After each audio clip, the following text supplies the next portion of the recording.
ఇక సత్య కూడా మనతో పాటు లైవ్ లో సిద్ధంగా ఉన్నారు. సత్య, ఏంటి ముఖ్యంగా గత ప్రభుత్వ హయాంలో జరిగినటువంటి అక్రమాలు అన్ని కాదు, మనం చూసాం నిన్న రాజమండ్రిలో కూడా ఫైల్స్ కాల్ చేసినటువంటి పరిస్థితులు మనకు కనిపిస్తున్నాయి. సో ఈ నేపథ్యంలో ముఖ్యంగా మద్యం సంబంధించిన వ్యవహారం కావచ్చు లేదా గనుల శాఖ సంబంధించినటువంటి విషయం పైన ఈ రెండింటిపైన కూడా సీరియస్ గా యాక్ట్ చేస్తున్నారు. ఇంకొక వైపు వెంకటరెడ్డి ఆచూకీ కూడా తెలియనటువంటి పరిస్థితి. వాసుదేవరెడ్డి అయితే బెంగళూరులో ఉన్నట్టుగా తెలుస్తోంది. మరి వెంకటరెడ్డి కోసం ఏ రకంగా అన్వేషిస్తున్నారు? ఆయన దగ్గర నుంచి కూడా ముఖ్యంగా ఇటు వాసుదేవరెడ్డి కావచ్చు వెంకటరెడ్డి దగ్గర నుంచి ఏ సమాచారం కోసం ప్రస్తుతం సిఐడి కావచ్చు పోలీసులు కూడా ప్రయత్నం చేస్తున్నారు? ముఖ్యంగా వాసుదేవరెడ్డి అంశం మీద ఏపీ ప్రభుత్వం అయితే ముఖ్యంగా చాలా కీలకంగా అతన్ని ఎట్టి పరిస్థితుల్లో పట్టుకోవాలని భావించింది. అయితే దీనిలో భాగంగానే అతను యలహంక ప్యాలెస్, బెంగళూరులోని యలహంక ప్యాలెస్ సమీపంలో ఒక హోటల్లో ఉన్నట్టుగా సిఐడి గుర్తించింది.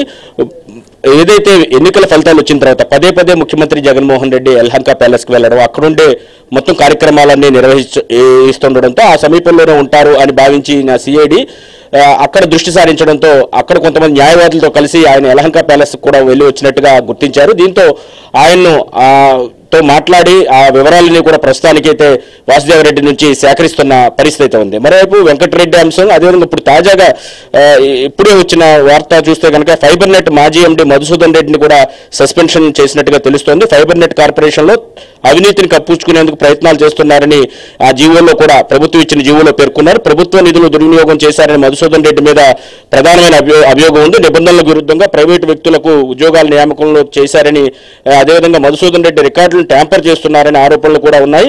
సాక్ష్యాలను ధ్వంసం చేస్తున్నారని ఆ జీవోలో కూడా పేర్కొన్నారు. కేంద్ర సర్వీస్ నిబంధనలు ఉల్లంఘించిన మధుసూదన్ రెడ్డి హెడ్ క్వార్టర్స్ విడిచి వెళ్ళకూడదని కూడా కొద్ది క్షణాల ముందే జీవో కూడా ఇవ్వడం జరిగింది. కాబట్టి ఒక్కొక్కరు అంటే ఇటు ఫైబర్ నెట్ కావచ్చు, అదేవిధంగా వ్యవహారంలో కావచ్చు, నష్టాల్లోకి తీసుకెళ్లారు.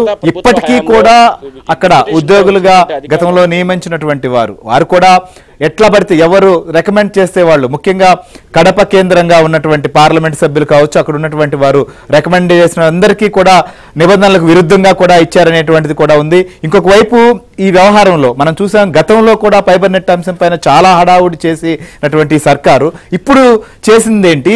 ఇప్పుడు ఈ వ్యవహారంలో ఎందుకు ఈయన అసలు హెడ్ క్వార్టర్ విడిచి వెళ్ళొద్దు అంటున్నారు? అంటే ఈయన దగ్గర నుంచి కూడా ఏ ఇన్ఫర్మేషన్ రావాలి? దీంట్లో మొత్తం జరిగినటువంటి వ్యవహారాన్ని బయటకు తీసుకునేందుకు ప్రభుత్వం కావచ్చు ఇప్పటికే చర్యలు తీసుకునేందుకు చేపట్టి గతంలో కేబినెట్ సమావేశం అప్పుడు కూడా కొంత నోట్ అడిగితే అంతా బాగుందన్నట్లుగా వీళ్ళు ఒక క్రియేట్ చేసే ప్రయత్నం చేసినట్లుగా తెలుస్తుంది. దీనికి సంబంధించిన వ్యవహారం ఏంటి?